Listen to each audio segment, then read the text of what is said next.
My first day here, I thought that I wasn't really gonna like it. But like eventually when I started dancing more, like I was like, oh wow, this is actually pretty nice. It's actually fun. Sometimes you actually get to understand like what the meanings are, what the song means. I didn't know what to do because it was my first time dancing.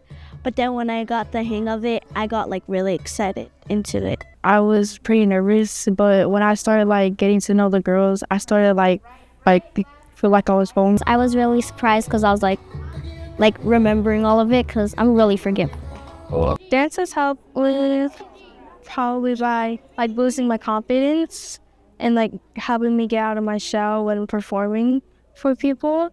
From my perspective, dance and movement are accessible ways for people to alleviate stress and some mental health issues. The really great thing about dance and movement is that it's not only educational in a way to be creative, but it's also a good tool to use to feel embodied.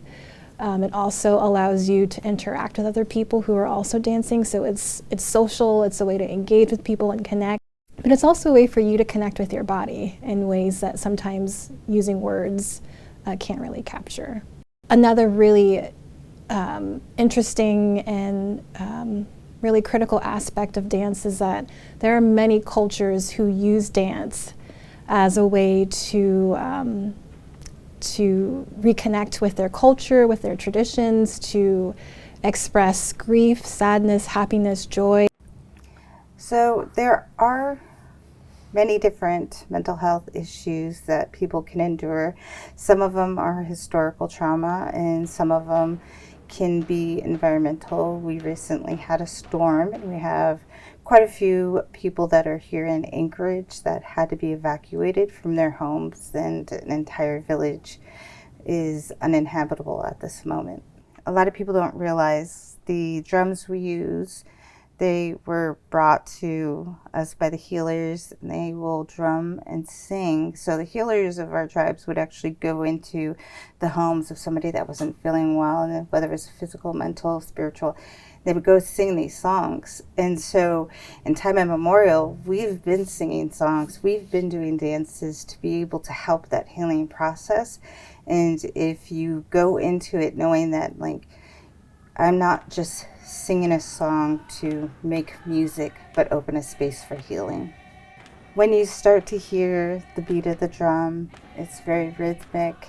It's like the heartbeat of our ancestors echoing through time, and being able to hear people sing songs that were the words of their elders and their wisdom. And it is very exciting. With our songs and dances, they are very healing, but sometimes they do bring up different types of emotions where, with my grandmother, she wasn't allowed to sing or dance. It was not allowed. So when I was born and we started to rejuvenate our culture and revive it in the 80s, she definitely had me out there singing and dancing, learning my culture and traditions.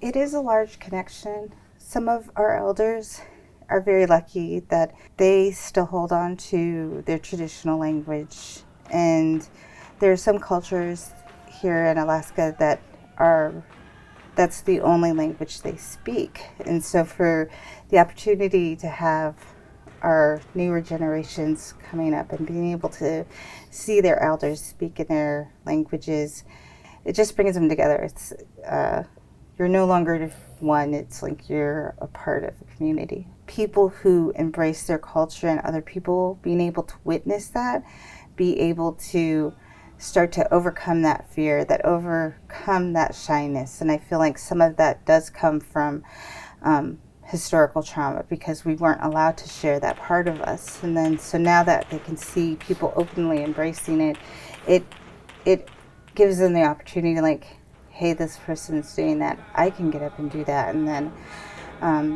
it is a nice thing to watch people embrace their culture.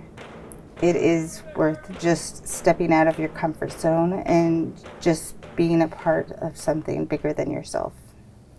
I think that dance is different from other types of therapy. When you think of more traditional types of therapy, you think of things like cognitive behavioral therapy or dialectical behavioral therapy, which are all, again, about thoughts and behaviors. But dance, again, just allows you to feel in your body and to express what you're feeling without having to use words. I came to Alaska about 7 years ago and found that a new relationship with dance, which surprised me how I had a completely different experience, even though I've been doing it for so long. It was a way for me to reconnect and find out new movement that my body could do, especially being much older than I was when I was a teenager. I was still able to feel what I felt when I was a kid and just enjoying the music and enjoying the community with people, not only in your relationship with them, but also when your partner dancing and their weight is physically supporting you. You feel involved. Have people see the side of you that maybe you want to express that you can't express to other people. When I was a teenager, I really struggled with body image issues. To be honest, dance contributed to that, really being in leotards and tights, and there's an image you want to uphold. And I struggled with bulimia, anorexia, and I thought that I wasn't good enough. But once I was supported by teachers and friends that saw what was happening to me, dance helped me through that. It helped me enjoy my body and really appreciate what my body can do and not worry about what I looked like. And especially now that I'm older, not comparing myself to the body I had when I was 15. So it helped me overcome a lot of what my mind sees me as, the perfect dancer, and knowing that I am the perfect dancer as long as I enjoy what I'm doing. When you're able to appreciate what someone is trying to create, not only for what the song is or what their idea is, and appreciate that they're trying to express something that's from their heart. It's the ability to kind of capture and pieces of yourself that seem a little too fantastical, or maybe you've had a lot of intrusive thought or outside thought telling you that you couldn't do it. And so be able to be vulnerable and see vulnerability and strength as equals in that space. Dancing was my way of speaking when I couldn't. It helped me express myself in ways that words itself couldn't get through to anybody, and it just opened my mind to so much more things. It gives you a lot of feelings of free movement and a lot of joy, I'd say. Yeah, definitely. Dance is really unique in that you don't have to pay money to do it. You can do this in your room with friends or by yourself. It's really accessible. You can also join a club. You can join a dance group. There are so many ways to use dance to inform your well-being and to express yourself.